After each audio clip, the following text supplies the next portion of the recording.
laser triliunan watt, padahal cuma bisa 1 per triliun detik, dan bukan buat bikin hujan maupun halilintar.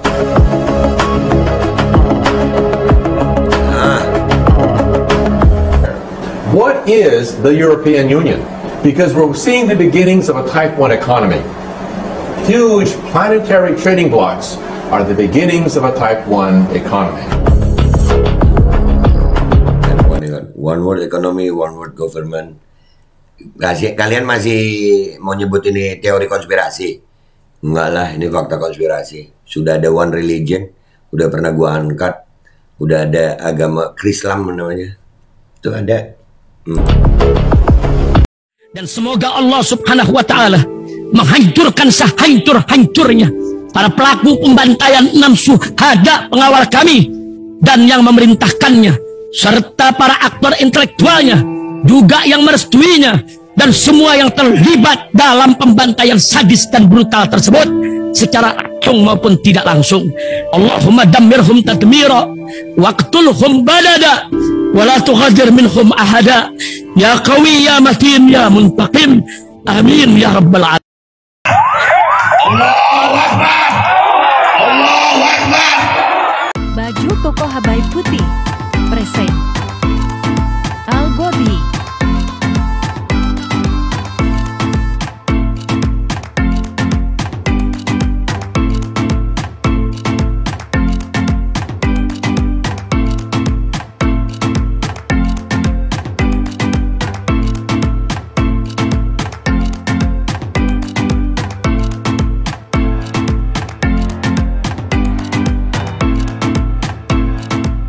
Assalamualaikum warahmatullahi wabarakatuh. Welcome back, selamat datang lagi di channel Babe Aldo bersama gua Babe Aldo, YouTuber rakyat biasa yang tetap santai, tetap sehat, dan jangan lupa ngopi. Bismillahirrahmanirrahim. Alhamdulillahirabbil alamin, wassalatu wassalamu ala sayyidil mursalin sayyidina Muhammadin wa ala alihi washabihi ajma'in.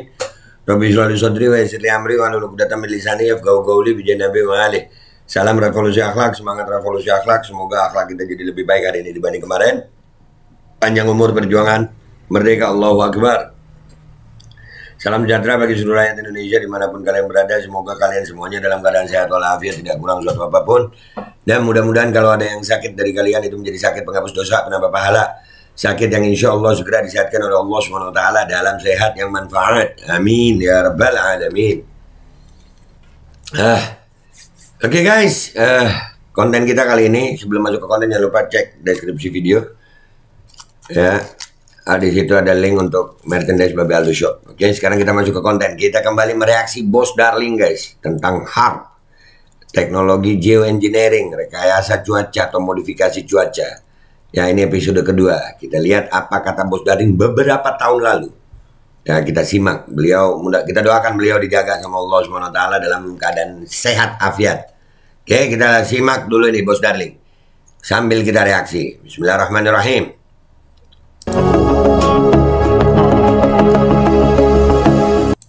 Apakah HARP sudah bisa digunakan? Ingat ya, ini mungkin sekitar 3-4 tahun yang lalu. Oke? 3-4 tahun yang lalu beliau udah bilang ini. Banyak media memberitakan tentang HARP. Bahkan disebut-sebut HARP adalah senjata yang membuat tsunami seperti di Aceh dan Palu belakangan ini. Benarkah HARP sudah bisa digunakan? Mari kita investigasi. Kita harus lebih spesifik. Pertama, bedakan antara modifikasi cuaca atau geoengineering dengan senjata cuaca atau weather weapons. Nah, weather weapons atau geoengineering itu dua hal yang berbeda. Kalau modifikasi cuaca seperti bikin hujan buatan, itu sudah bisa dilakukan sejak lama. Teknologinya tidak terlalu rumit. Ingat ya, modifikasi cuaca teknologinya nggak terlalu rumit, gampang.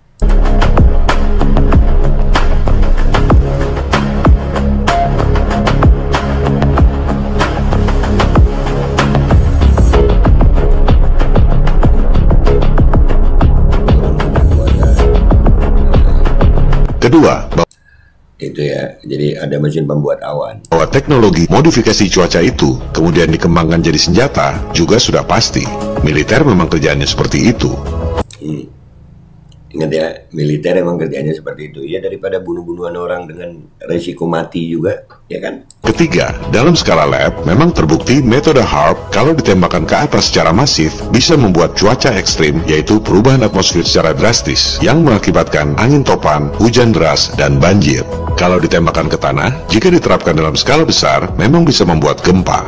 Kalau ditembakkan ke air dalam skala besar, bisa membuat air bergelombang seperti tsunami. Tapi, apakah teknologinya sudah bisa digunakan dalam skala nyata? Belum tentu. Kenapa? Karena untuk merubah atmosfer yang begitu besar dan luas, dibutuhkan energi yang sangat besar. Saya tidak yakin mereka sudah punya pembangkit energi yang begitu canggih. Beliau tidak yakin berapa tahun yang lalu. Oke, kita terima ini dengan open-minded ya guys. Open mind gitu. Kita harus membuka pikiran kita. Ini kalian simak benar-benar, siapin kopi ya.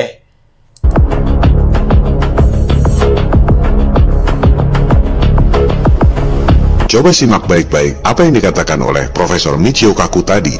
Saya melihat ada hal prinsip yang sangat bertentangan dari pernyataan Profesor Kaku itu.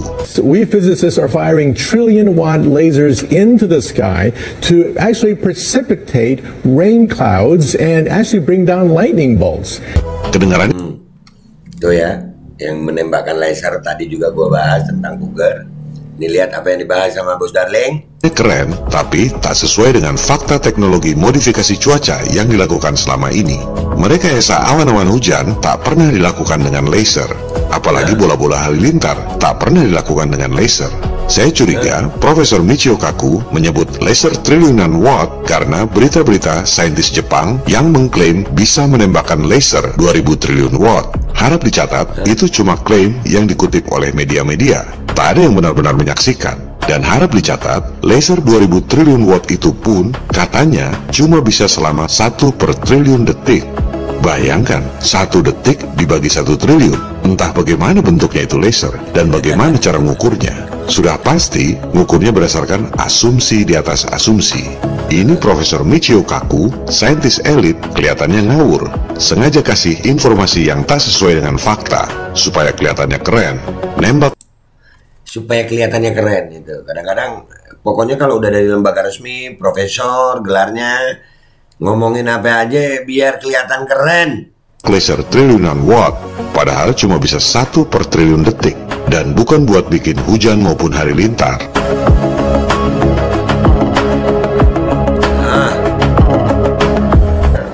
What is the European Union? Because we're seeing the beginnings of a type 1 economy. Huge planetary trading blocks are the beginnings of a type 1 economy. One world economy, one world government. Kalian masih mau nyebut ini teori konspirasi? Enggak lah, ini fakta konspirasi. Sudah ada one religion, udah pernah gua angkat. Udah ada agama Krislam namanya. Itu ada. There's also going to be a type 1 culture and a type 1 political system. One culture, one politics as well. One world government, new world order. New world order. Masih bilang teori konspirasi sayang? Hah? Some people don't want it. They fear this transition. These are the terrorists. Orang yang menentang dibilang teroris. Sama nggak sekarang?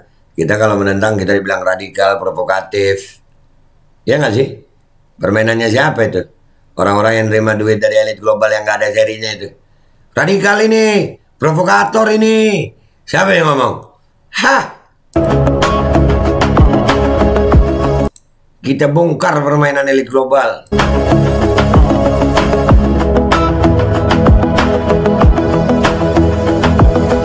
Iblis memang pandai mempesona. Jika Anda menentang New World Order, maka Anda adalah teroris. Itu kata mereka. Masih bilang teori konspirasi. Sebaliknya, teknologi HARP itu memodifikasi cuaca dengan gelombang suara ELF, bukan laser. Coba kita simak penjelasan tentang teknologi HARP ini. The amount of energy we're talking about here is 3.6 million watts. To give you an idea of what that is, The largest legal AM radio station in North America is 50,000 watts. HAARP is 72,000 50,000 watt radio stations. Kedengarannya keren, 3,6 juta watt atau 3,6 megawatt. Kalau dibandingkan dengan antena radio, ya memang besar. Tapi, untuk ukuran daya yang mampu merubah kondisi atmosfer, 3,6 megawatt itu masih jauh dari triliunan watt yang dibutuhkan. Bahkan, untuk ukuran pembangkit listrik biasa pun, 3,6 megawatt itu kecil sekali. Coba kita investigasi seberapa besar daya yang mampu dihasilkan oleh pembangkit listrik yang ada di dunia saat ini. Bagi yang belum paham, daya itu ukurannya adalah watt.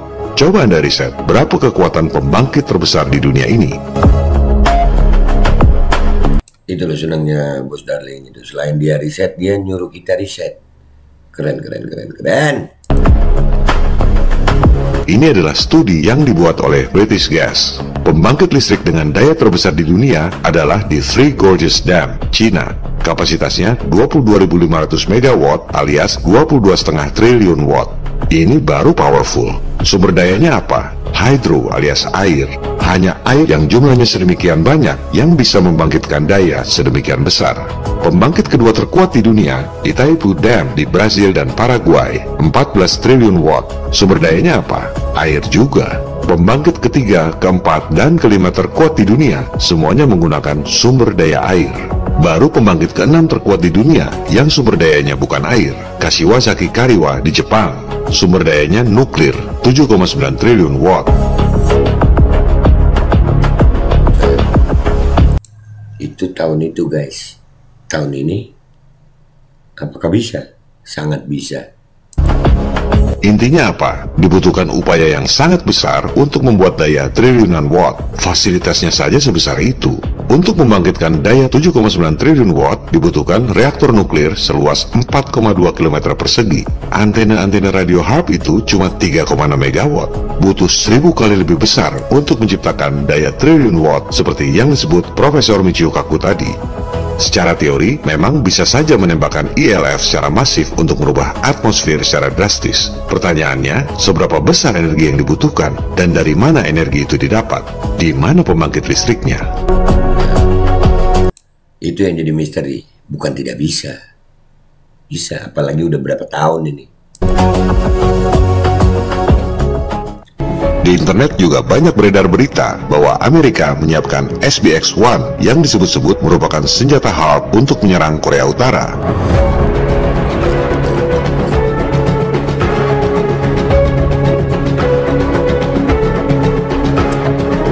Harap Anda saring dulu informasi sebelum menyebarkannya kepada orang lain.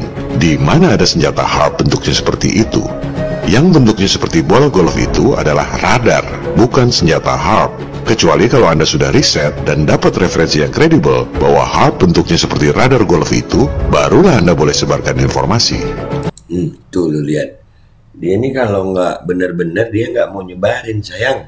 Juga, kalau itu HAARP yang bisa dibawa-bawa mobile seperti itu, berapa watt kekuatannya dan sumber energinya apa?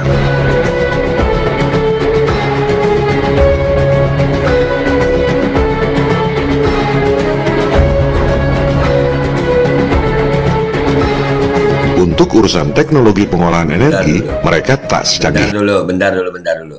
Tadi diselipin sama dia di situ, kalian kalau perhatian ya. Nih selipannya nih. Lihat ya. Buat apa radar militer kalau ada 13.000 satelit? Berarti satelit itu ada atau fiktif? Jawab dengan komentar di bawah. Satelit fiktif kalau menurut Bos Darling. Satelit fiktif kalau menurut Bos Darling. Karena buat apa ada radar kalau ada 13.000 satelit? Ayo, jawab deh pecinta satelit. Untuk urusan teknologi pengolahan energi, mereka tak secanggih itu. Kalau untuk teknologi elektronik, iya memang mereka canggih. Anda bisa lihat bedanya komputer digital yang pertama tahun 1943 dibandingkan dengan komputer digital saat ini. Jauh sekali perbedaannya. Kenapa? Karena bisnis, supply and demand. Marketnya adalah penduduk yang daya belinya tidak seragam. Maka, industri berlomba-lomba membuat peralatan elektronik yang lebih canggih dengan harga yang lebih murah. Begitu pula teknologi elektronik seperti mobile phone. Betul mereka canggih. Anda lihat perbedaan mobile phone yang pertama tahun 1983 dengan smartphone di zaman sekarang. Mengapa kemajuannya pesat? Karena bisnis, supply and demand. Permintaan pasar memicu industri untuk bikin produk yang lebih canggih dan lebih murah. Teknologi elektronik seperti CGI, jelas mereka sangat canggih. Kemajuannya pesat.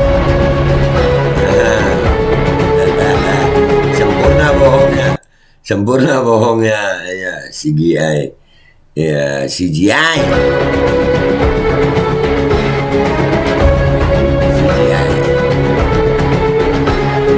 Anda lihat rekaman asli pendaratan di bulan tahun 1972. Kalau zaman sekarang masih percaya dengan hoax murahan seperti itu, kebangetan. Kalau 72 mungkin lu masih percaya, tapi kalau sekarang kita masih percaya itu, percaya hoax itu ya kebangetan lo. Tapi, kalau teknologi roketnya seperti jalan di tempat, tak ada bedanya roket tahun 1950-an dengan roket sekarang. Tak seperti pesatnya perkembangan teknologi komputer atau mobile phone. Mengapa teknologi roket tak maju-maju? Lagi-lagi, bisnis, supply and demand. Roket cuma buat terbang sebentar, setelah itu miring untuk menghindari langit yang pendek, kemudian diledakkan di tengah laut. Tinggal serpihan-serpihan yang tak ketahuan karena tak ada yang merasa kehilangan. Buat apa bikin teknologi roket yang lebih canggih? Nah, masuk akal lu nggak tuh? Kalau punya akal sih lu, kalau punya akal. Lanjut. Teknologi energi juga seperti jalan di tempat. Pembangkit listrik yang dayanya paling besar tetap saja tenaga air. Nggak beda dengan Niagara Falls yang menggunakan teknologi Tesla 120 tahun yang lalu. Ironisnya, yang pertama menyebarkan informasi detail tentang cara kerja HAARP justru media-media mainstream seperti History Channel, CBS, dan lain-lain. Berikut pembuktian di lab dan animasi yang canggih. Ini bukan kerja amatiran.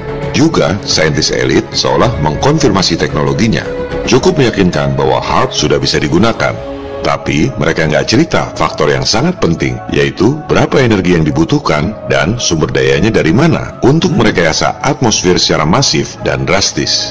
Sehingga berita-berita di media mainstream itu tampaknya seperti propaganda teror untuk menakut-nakuti umat dunia, seolah-olah sudah ada senjata cuaca yang mampu membuat bencana agar orang-orang seperti Anda pada takut dan tunduk pada segelintir orang dalam tatanan dunia baru, New World Order. Atas dasar itulah, saya saat ini menyimpulkan bahwa belum ada bukti yang meyakinkan bahwa HAARP sudah bisa digunakan seperti yang digembar-gemborkan selama ini. Kuncinya adalah pembangkit energinya. Selama belum nemu bukti adanya pembangkit triliunan watt yang mobile, saya belum bisa percaya bahwa HAARP sudah bisa digunakan. Tapi kita tetap open mind. Pendapat kita bisa saja berubah kalau belakangan nemu bukti yang meyakinkan. Dan kita tetap harus waspada, karena bisa saja ada perkembangan baru sehingga HAARP bisa digunakan. Dengar nggak? Kami tidak takut, people power. Iya, people power. Jadi kesimpulannya guys, pada tahun 2019 video ini dibuat, ya, Bos Darling masih meragukan ada sumber daya energi yang bisa membangkitkan HAARP. Tapi itu 2019. Teknologi ini 2023. Intinya HAARP itu ada, geoengineering itu ada. Tapi apakah geoengineering itu sudah bisa dipakai untuk jadi senjata cuaca? Ya, itu geo weapon. Apakah bisa? Ada kemungkinan karena teknologi itu berkembang. Ada kemungkinan itu. Walaupun tahun 2019 belum ada, tetap open mind.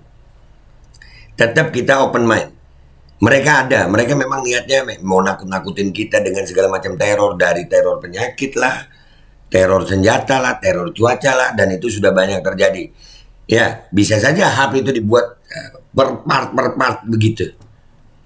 Kita masih bisa. Artinya itu bisa terjadi. Kita bisa berpikir itu akan terjadi. Jadi tetap open mind. Yang mau kita reaksi, Bos Darling lagi, komentar yang baik di bawah. Ini episode 2. Episode 2, Babe Aldo dan Babe Darling reaksi Bos Darling. Oke, itu aja dari gue guys. Tetap semangat Indonesia. Salam people power. Babe Aldo pamit dulu. Wabillahi taufiq wal hidayah warahmatullahi wabarakatuh. Wassalamualaikum warahmatullahi wabarakatuh. Gue senang tuh terakhir. Salam people power. Bismillahirrahmanirrahim guys. Sekarang ada Babe Roland. Babe roti molen. Roti ini dibuat yang pasti rasanya enak ya, ada 3 rasa. Nih, ada pisang keju, ada tape keju, ada pisang coklat. Ini dibuat tanpa bahan pengawet dan melayani pesanan-pesanan kalian yang seputaran Jabodetabek, bisa buat nemenin ngopi, buat acara-acara boleh. Dan ini karena gue paling suka pisang keju, nih gue dulu yang nyoba nih. Nih dia tuh kayak crunchy gitu depannya tuh. No.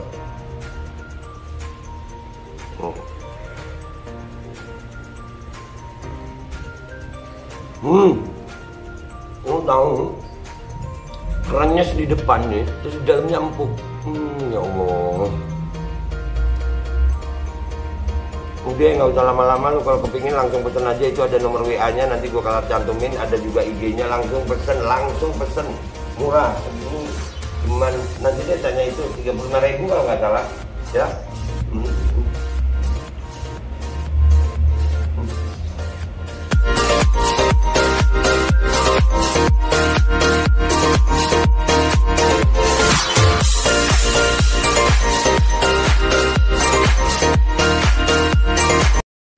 Assalamualaikum warahmatullahi wabarakatuh. Guys, alhamdulillah gue lagi di Jember dan gue dapat produsen Golden Pro MHA Vito. Ini guys, bahan-bahannya itu di dalamnya ada jintan hitam, ada broto wali, ada sambiloto, ada jahe, pegagan, ada madu hitam, ada propolis dan probiotik. Dan ini alhamdulillah gue udah berapa hari ya? 4 hari gue nyoba ini. Ini langsung aja guys, dia madunya madu hitam ya. Ya, bukan madu bini, bukan madu hitam. Ini untuk obat dan untuk imunitas tubuh. Alhamdulillah kemarin gua badan-badan nggak enak, gua pakai sehari 3 kali nih produk. Cuman ditetesin di bawah lidah kayak begini. Jangan lupa bismillah, tapi bismillah sama sholawat. Allahumma sholli ala sayyidina Muhammad dan sayyidina Muhammad.